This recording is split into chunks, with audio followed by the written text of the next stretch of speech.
सभी का स्वागत एक बार फिर से मेरे चैनल पर। तो साथियों, आज मैं आपके लिए लेकर के आया हूँ मुंशी प्रेमचंद की एक और खूबसूरत कहानी।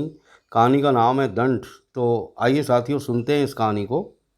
संध्या का समय था, कचहरी उठ गई थी। अलयकार चपरासी जेबे खनखनाते घर जा रहे थे। मेहतर कूड़े टटोल रहा था कि शायद कहीं पैसे मिल जाए। कचहरी के बरामदों में सांडों ने वकीलों की जगह ले ली थी। पेड़ों के नीचे मुहर्रिरों की जगह कुत्ते बैठे नजर आते थे। इसी समय एक बूढ़ा आदमी फटे पुराने कपड़े पहने लाठी टेकता हुआ जंड साहब के बंगले पर पहुंचा और सायवान में जाकर के खड़ा हो गया। जंड साहब का नाम था मिस्टर जी सिन्हा। अर्दली ने दूर से ही ललकारा, कौन सायवान में खड़ा है, क्या चाहता है? बूढ़ा, गरीब ब्राह्मण हूँ भैया, साहब से भेंट होगी? अर्दली, साहब तुम जैसों से नहीं मिला करते। बूढ़े ने लाठी पर अकड़ करके कहा, क्यों भाई, हम खड़े हैं या डाकू चोर हैं कि हमारे मुंह में कुछ लगा हुआ है? अर्दली, भीख मांगकर मुकदमा लड़ने आए होंगे। बूढ़ा, तो कोई पाप किया है? अगर घर बेचकर नहीं लड़ते तो कुछ बुरा करते हैं।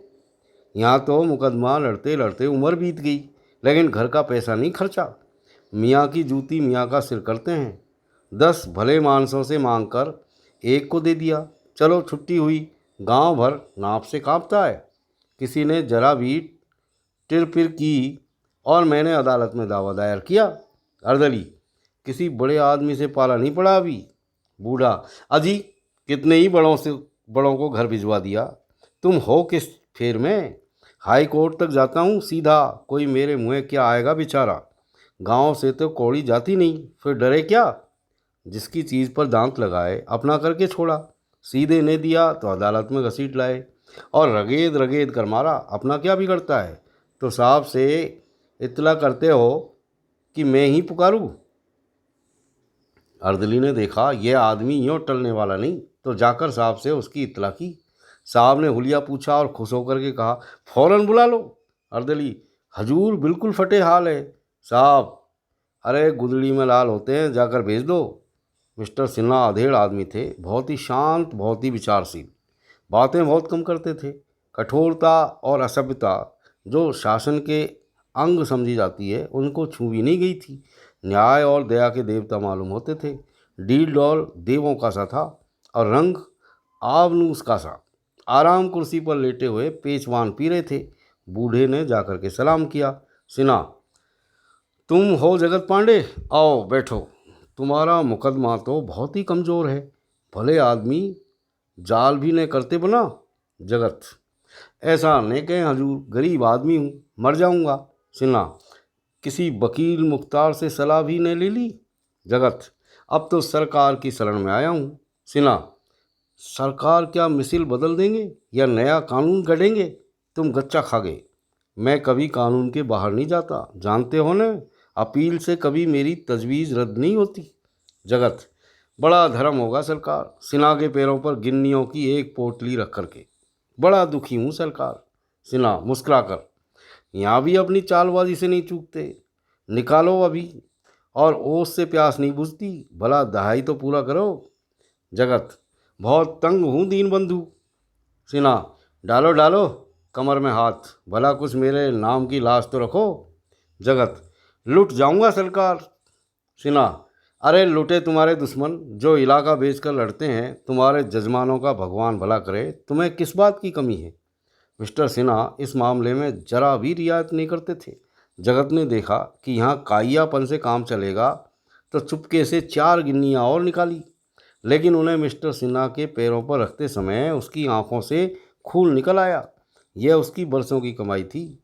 बरसों पेट काट कर, तन जलाकर, मन बांध कर, झूठी गवाहियाँ देकर उसने ये थाती संचय कर पाई थी। उसका हाथों से निकलना प्राण निकलने से कम दुखदाई नहीं था। जगत पांडे के चले जाने के बाद कोई 9 बजे रात को जंट साहब के बंगले पर एक तांगा आकर के रुका और उस पर से पंडित सत्यदेव उतरे, जो राजा साहब शिवपुर के मुख्तार थे।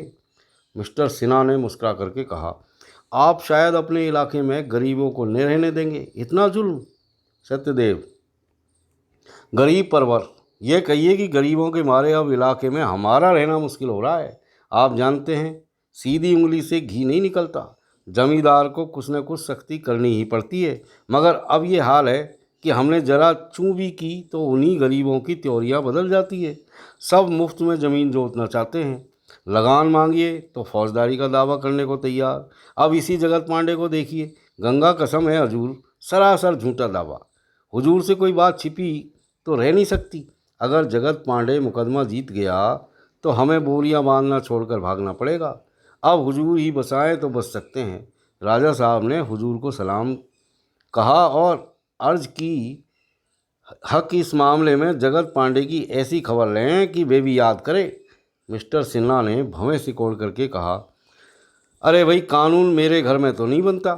सत्यदेव, आपके हाथ में सब कुछ है। यह कहकर गिन्नियों की एक गड्डी निकालकर मेज पर रख दी। मिस्टर सिन्हा ने गड्डी को आंखों से गिन करके कहा, इन्हें मेरी तरफ से राजा साहब को नज़र कर दीजिएगा।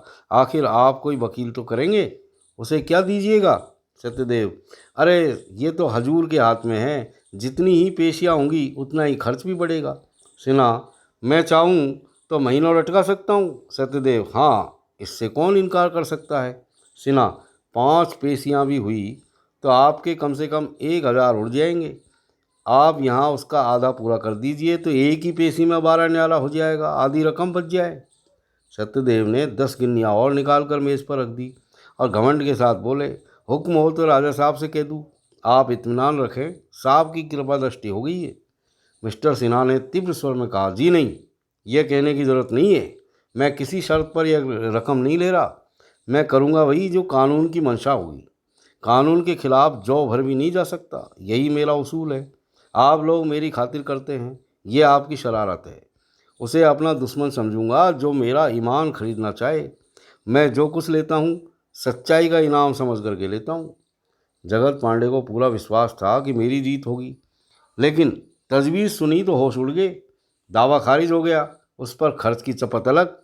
मेरे साथ ये चाल, अगर लाला साहब को इसका मज़ा ने चखा दिया तो ब्राह्मण नहीं, किस फेर में है, सारा रौब भुला दूंगा। वहाँ गाड़ी कमाई के रुपए हैं, कौन पचा सकता है। हार्ड फोड़ फोड़ करके निकालेंगे, द्वार पर सिर पटक पटक कर मर जाऊंगा। उसी दिन संध्या को जगत पांडे ने मिस्टर सिन्हा के बंगले के सामने आसन जमा दिया। वहाँ बरगद का घना वृक्ष था। मुकदमे वाले वहीं सत्तू चबेना खाते और दोपहर उसी की छाया में काटते थे। जगत पांडे उनसे मिस्टर सिन्हा की दिल खोलकर निंदा करता। न कुछ खाता न पीता, बस लोगों को अपनी राम कहानी सुनाया करता। जो सुनाता वह जंट साहब को 4 खोटी खरी कहता। आदमी नहीं, पिशाच है। इसे तो ऐसी जगह मारे जहाँ पानी भी नहीं मिले। रुपये के रुपये लिए, ऊपर से खर्चे समेत डिग्री कर दी। यही करना था तो रुपये काहे को निकाले थे। यह है हमारे भाई बंदों का हाल। यह अपने कहलाते हैं, इनसे तो अंग्रेजी अच्छे। इस तरह की आलोचनाएं दिन भर हुआ करती। जगत पांडे के आसपास 8 फेर जमघट लगा रहता। इस तरह 4 दिन बीत गए और मिस्टर सिन्हा के कानों में भी बात पहुंची। अन्य रिश्वती कर्मचारियों की तरह वे भी हेकड़ आदमी थे। ऐसे निर्द्वंद रहते मानो उन्हें ये बीमारी छू तक नहीं गई है। जब तक कानून से जौ भर भी नहीं टलते थे तो उन पर रिश्वत का संदेह हो ही क्यों कर हो सकता है। और कोई करता भी तो उसका मानता कौन। ऐसे चतुर खिलाड़ी के विरुद्ध कोई जाब्ते की कार्रवाई कैसे होती। मिस्टर सिन्हा अपने अफसरों से भी खुशामद का व्यवहार नहीं करते थे। इससे हुक्काम भी उनका बहुत आदर करते थे। मगर जगत पांडे ने वह मंत्र मारा था जिसका उसके पास कोई उत्तर नहीं था। ऐसे बांगड़ आदमी से आज तक उन्हें शबी का नहीं पड़ा था। अपने नौकरों से पूछते, बुढ़ा क्या कर रहा है। नौकर लोग अपनापन जताने के लिए झूठ के पुल बांध देते। हुजूर कहता था भूत बन कर के लगूंगा, मेरी बेदी बने तो सही। जिस दिन मरूंगा उस दिन के 100 जगत पांडे होंगे। मिस्टर सिन्हा पक्के नास्तिक थे, लेकिन ये बातें सुन सुनकर शशंक हो जाते और उनकी पत्नी तो थर थर काँपने लगती। वह नौकरों से बार बार कहती, उससे जाकर पूछो क्या चाहता है, जितना रुपया चाहे ले ले, हमसे जो मांगे वे देंगे, बस यहाँ से चला जाए। लेकिन मिस्टर सिन्हा आदमियों को इशारे से मना कर देते। उन्हें अभी तक आशा थी कि भूख प्यास से व्याकुल होकर बुढ़ा चला जाएगा। इससे अधिक भय ये भी था कि मैं जरा भी नरम पड़ा और नौकरों ने मुझे उल्लू बनाया। 6ठे दिन मालूम हुआ कि जगत पांडे अबोल हो गया है। उससे हिला तक नहीं जाता, चुपचाप पड़ा आकाश की ओर देख रहा है। शायद आज रात दम निकल जाए। मिस्टर सिम्हा ने लंबी सांस ली और गहरी चिंता में डूब गए। पत्नी ने आंखों में आंसू भर करके आग्रहपूर्वक के कहा, तुम्हें मेरे सिर की कसम, जाकर किसी इस बला को टालो। बुढ़ा मर गया तो हम कहीं के नहीं रहेंगे। अब रुपये का मुंह मत देखो, 2-4 हज़ार भी देने पड़े तो देकर उसे मनाओ। तुमको जाते शर्म आती हो तो मैं चली जाऊं। सिन्हा, जाने का इरादा तो मैं कई दिन से कर रहा हूँ, लेकिन जब देखता हूँ कि वहाँ भीड़ लगी रहती है, इससे हिम्मत नहीं पड़ती। सब आदमियों के सामने तो मुझसे न जाया जाएगा, चाहे कितनी ही बड़ी आफत क्यों न आ पड़े। हाँ, तुम 2-4 हज़ार की कहती हो, मैं 10-5 हज़ार देने को तैयार हूँ, लेकिन वहाँ नहीं जा सकता। न जाने किस बुरी साइड से मैंने इसके रुपये लिए। जानता कि यह इतना फिसाद खड़ा करेगा तो फाटक में घुसने ही नहीं देता। देखने में तो ऐसा सीधा मालूम होता था कि गऊ है। मैंने पहली बार आदमी पहचानने में धोखा खाया। पत्नी, तो मैं ही चली जाऊं, शहर की तरफ से आऊंगी और सब आदमियों को हटाकर अकेले में बात करूंगी, किसी को खबर नहीं होगी कि कौन है। इसमें तो कोई हर्ज नहीं। मिस्टर सिन्हा ने संदिग्ध भाव से कहा, ताड़ने वाले ही ताड़ जाएंगे, वाह तुम कितना ही छिपाओ। पत्नी, अरे ताड़ जाएंगे ताड़ जाएं, अब किससे कहाँ तक डरूं। बदनामी अभी क्या कम हो रही है, जो और हो जाएगी। सारी दुनिया जानती है कि तुमने रुपये लिए हैं। यूँ ही कोई किसी पर प्राण नहीं देता, फिर अब व्यर्थ ऐंठ क्यों करो। मिस्टर सिन्हा अब मर्म वेदना को न दबा सके, बोले, प्रिय, ये वर्थ की ऐंठ नहीं है। चोर को अदालत में बेंत खाने से उतनी लज्जा नहीं आती जितनी किसी हाकिम को अपनी रिश्वत का पर्दा खुलने से आती है। वह जहर खाकर मर जाएगा पर संसार के सामने अपना पर्दा नहीं खोलेगा। अपना शर्मनाश देख सकता है पर ये अपमान नहीं सह सकता। जिंदा खाल खींचने या कोलू में पेड़े जाने के सिवा और कोई स्थिति नहीं है जो उसे अपना अपराध स्वीकार करा सके। इसका तो मुझे जरा भी भय नहीं है कि ब्राह्मण भूत बनकर हमको सताएगा या हमें उनकी बेदी बनाकर पूजनी पड़ेगी। ये भी जानता हूँ कि पाप का दंड भी बहुधा नहीं मिलता, लेकिन हिंदू होने के कारण संस्कारों की शंका कुछ कुछ बनी हुई है। ब्रह्म हत्या का कलंक सिर पर लेते हुए आत्मा कांपती है। बस इतनी बात है। मैं आज रात को मौका देख करके जाऊंगा और इस संकट को काटने के लिए जो कुछ हो सकेगा करूंगा। तिर जमा रखो। आधी रात बीत चुकी थी। मिस्टर सिन्हा घर से निकले और अकेले जगत पांडे को मनाने चले। बरगद के नीचे बिल्कुल सन्नाटा था। अंधकार ऐसा था मानो निशा देवी यहीं शयन कर रही हो। जगत पांडे की सांस जोर जोर से चल रही थी, मानो मौत जबरदस्ती घसीटे लिए जाती हो। मिस्टर सिन्हा के रोए खड़े हो गए। बुढ़ा कहीं मर तो नहीं रहा है। जेवी लालटेन निकाली और जगत के समीप जाकर के बोले, पांडे जी, कहो क्या हाल है। जगत पांडे ने आंखें खोलकर देखा और उठने की असफल चेष्टा करके बोला, मेरा हाल क्या पूछते हो, देखते नहीं हो मर रहा हूँ। सिन्हा, तो इस तरह क्यों प्राण देते हो। जगत, तुम्हारी यही इच्छा है तो मैं क्या करूँ। सिन्हा, मेरी तो यही इच्छा नहीं है। हाँ, तुम अलबत्ता मेरा सर्वनाश करने पर तुले हुए हो। आखिर मैंने तुम्हारे 150 रुपये ही तो लिए हैं। इतने ही रुपये के लिए तुम इतना बड़ा अनुष्ठान कर रहे हो।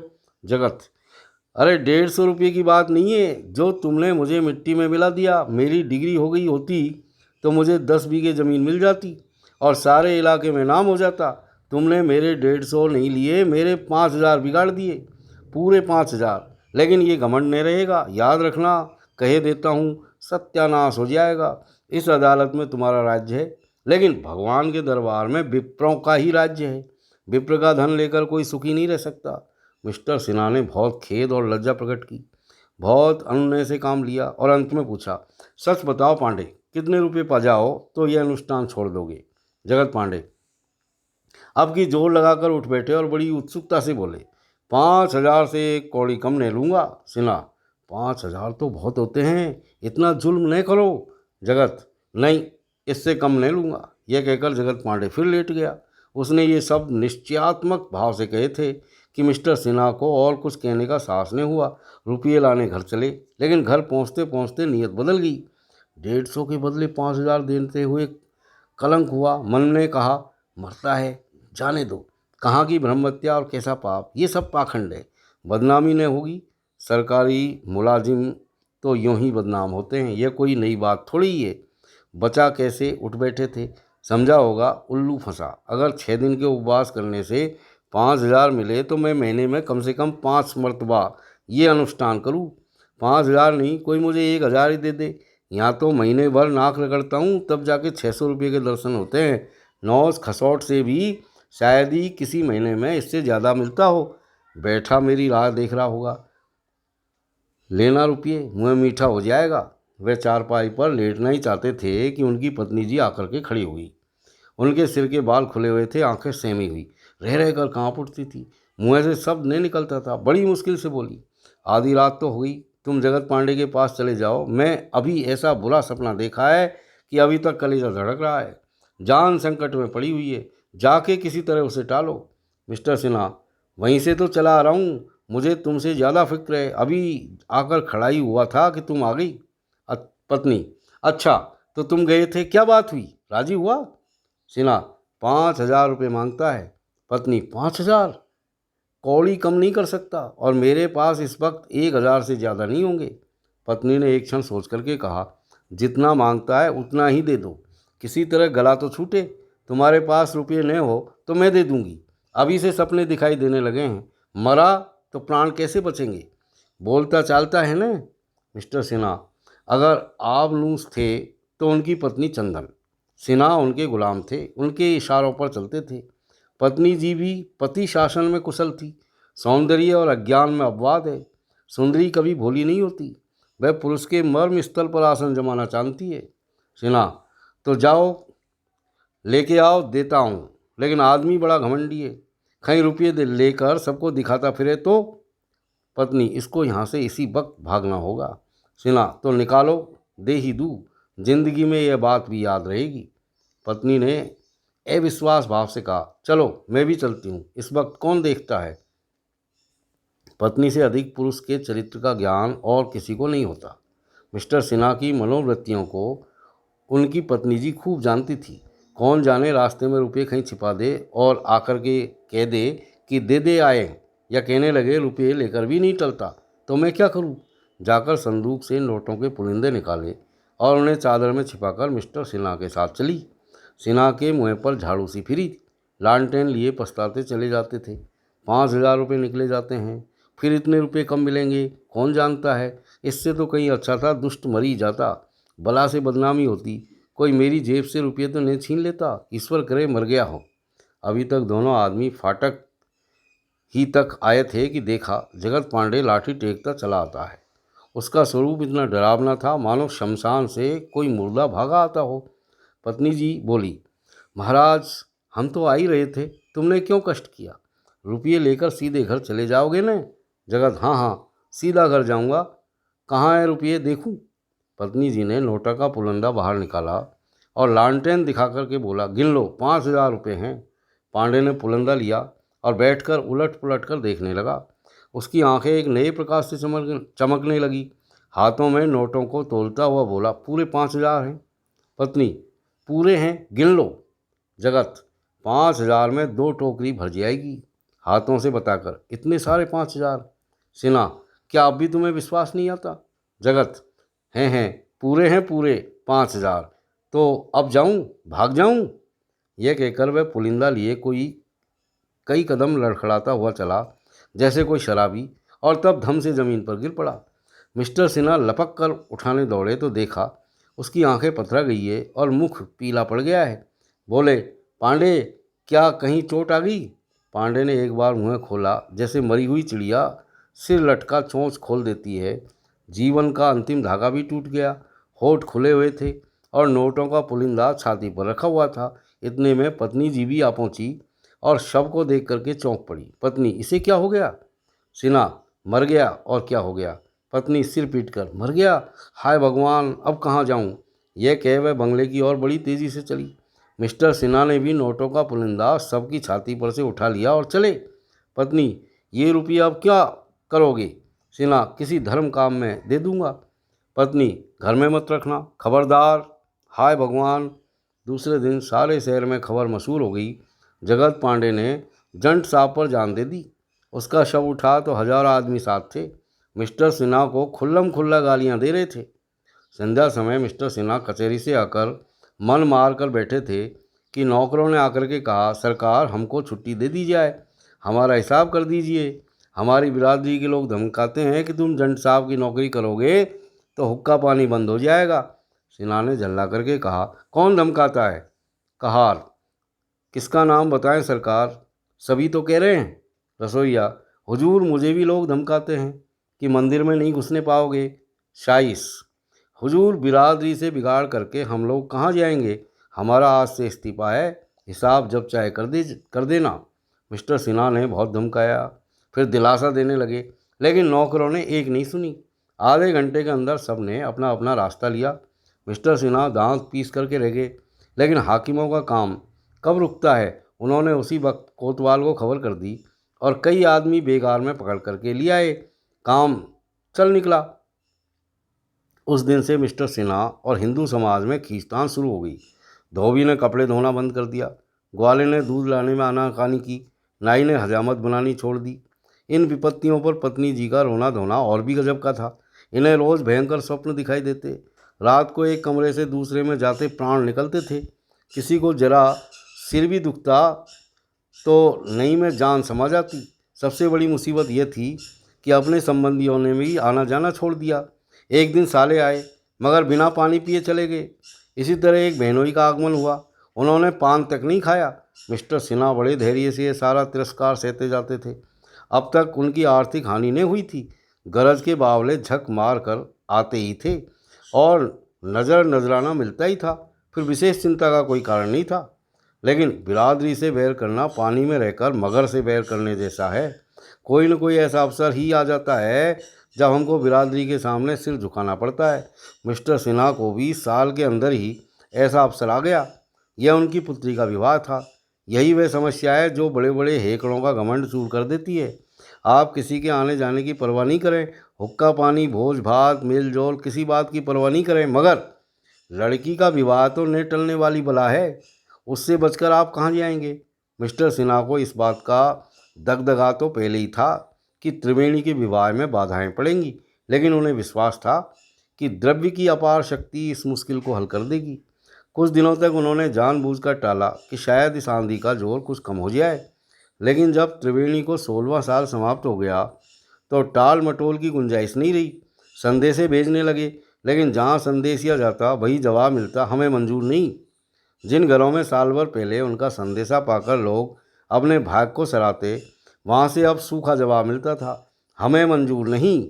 मिस्टर सिन्हा धन का लोभ देते, जमीन नज़र करने को कहते, लड़के को विलायत भेजकर ऊंची शिक्षा दिलाने का प्रस्ताव करते, किंतु उनकी सारी आयोजनाओं का एक ही जवाब मिलता था कि हमको मंजूर नहीं है भाई साहब। ऊंचे घरानों का ये हाल देखकर मिस्टर सिन्हा उन घरानों में संदेश भेजने लगे जिनके साथ पहले बैठकर भोजन करने में भी उन्हें संकोच होता था, लेकिन वहाँ भी वही जवाब मिला, हमको मंजूर नहीं है। यहाँ तक कि कई जगह वे खुद दौड़ दौड़ करके गए, लोगों की मिन्नतें की, पर यही जवाब मिला, साहब हमको मंजूर नहीं। शायद बहिष्कृत घरानों में उनका संदेश स्वीकार कर लिया जाता, पर मिस्टर सिन्हा जानबूझकर मक्खी नहीं निकलना चाहते थे। ऐसे लोगों से संबंध न करना चाहते थे जिनका बिरादरी में कोई स्थान नहीं था। इस तरह एक वर्ष बीत गया।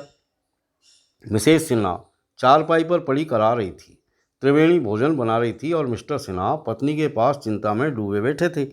उनके हाथ में एक खत था। बार बार उसे देखते और कुछ सोचने लगते। बड़ी देर के बाद रोगिणी ने आंखें खोली और बोली, अब नहीं बचूंगी, पांडे मेरी जान लेकर के छोड़ेगा। हाथ में कैसा कागज़ है? सिन्हा, यशोदानंदन के पास से खत आया है। पाजी को यह खत लिखते हुए शर्म नहीं आती। मैंने इसकी नौकरी लगाई, इसकी शादी करवाई और आज उसका मिजाज इतना बढ़ गया है कि अपने छोटे भाई की शादी मेरी लड़की से करना पसंद नहीं करता। अभागे के भाग खुल जाते। पत्नी, भगवान अब ले चलो, ये दुर्दशा नहीं देखी जाती। अंगूर खाने को जी चाहता है, मंगवाए हैं कि नहीं? सिन्हा, मैं जाकर खुद ले करके आया था। यह कहकर उन्होंने तस्तरी में अंगूर भरकर पत्नी के पास रख दिए। वह उठाकर खाने लगी। जब तस्तरी खाली हो गई तो बोली, अब किसके यहाँ संदेश भेजोगे? सिन्हा, किसके यहाँ बताऊँ? मेरी समझ में तो अब कोई ऐसा आदमी नहीं रह गया। ऐसी बिरादरी में रहने से तो ये 1000 दर्जा अच्छा है कि बिरादरी के बाहर रहूँ। मैंने एक ब्राह्मण से रिश्वत ली, इससे मुझे इनकार नहीं, लेकिन कौन रिश्वत नहीं लेता? अपने गांव पर कोई नहीं चूकता। ब्राह्मण नहीं खुद ईश्वरी क्यों न हो, रिश्वत खाने वाले उन्हें भी चूस लेंगे। रिश्वत देने वाला अगर कोई निराश होकर अपने प्राण देता है तो मेरा क्या अपराध? अगर कोई मेरे फैसले से नाराज़ होकर जहर खा ले तो मैं क्या कर सकता हूँ? इस पर भी मैं प्रायश्चित करने को तैयार हूँ। बिरादरी जो दंड दे उसे स्वीकार करने को तैयार हूँ। सबसे कह चुका हूँ, मुझसे जो प्रायश्चित चाहो करा लो, पर कोई नहीं सुनता। दंड अपराध के अनुकूल होना चाहिए, नहीं तो ये अन्याय है। अगर किसी मुसलमान का छुआ भोजन खाने के लिए बिरादरी मुझे काले पानी भेजना चाहे तो मैं उसे कभी नहीं मानूंगा। फिर अपराध अगर है तो मेरा है। मेरी लड़की ने क्या अपराध किया है? मेरे अपराध के लिए लड़की को दंड देना सरासर न्याय विरुद्ध है। पत्नी, मगर करोगे क्या? और कोई पंचायत क्यों नहीं करते? सिन्हा, पंचायत में भी तो वही बिरादरी के मुखिया लोग ही होंगे, उनसे मुझे न्याय की आशा नहीं। वास्तव में इस तिरस्कार का कारण ईर्ष्या है। मुझे देख करके सब जलते हैं और इसी बहाने से वे मुझे नीचा दिखाना चाहते हैं। मैं इन लोगों को खूब समझता हूँ। पत्नी, मन की लालसा मन में रहेगी। ये अरमान लिए संसार से जाना पड़ेगा, भगवान की जैसी इच्छा। तुम्हारी बातों से मुझे डर लगता है कि मेरी बच्ची की न जाने क्या दशा होगी, मगर तुमसे मेरी अंतिम विनय यही है कि बिरादरी से बाहर नहीं जाना, नहीं तो परलोक में भी मेरी आत्मा को शांति नहीं मिलेगी। ये शोक मेरी जान ले रहा है। हाय बच्ची पर न जाने क्या क्या विपत्ति आने वाली है। ये कहते हुए मिसेस सिन्हा की आंखों में आंसू बहने लगे। मिस्टर सिन्हा ने उनको दिलासा देते हुए कहा, इसकी चिंता मत करो प्रिय, मेरा आशय केवल यह था कि ऐसे भाव मन में आया करते हैं। तुमसे सच कहता हूँ, बिरादरी के अन्याय से कलेजा छलनी हो गया है। पत्नी, बिरादरी को बुरा मत कहो। बिरादरी का डर न हो तो आदमी न जाने क्या क्या उत्पात करे। बिरादरी को बुरा न कहो। कलेजे पर हाथ रखकर, यहाँ बड़ा दर्द हो रहा है। यशोदानंदन ने भी कोरा जवाब दे दिया, किसी करवट चैन नहीं आता, क्या करूँ भगवान। सिन्हा, डॉक्टर को बुलाऊं? पत्नी, तुम्हारा जी चाहे बुला लो, लेकिन मैं बचूंगी नहीं।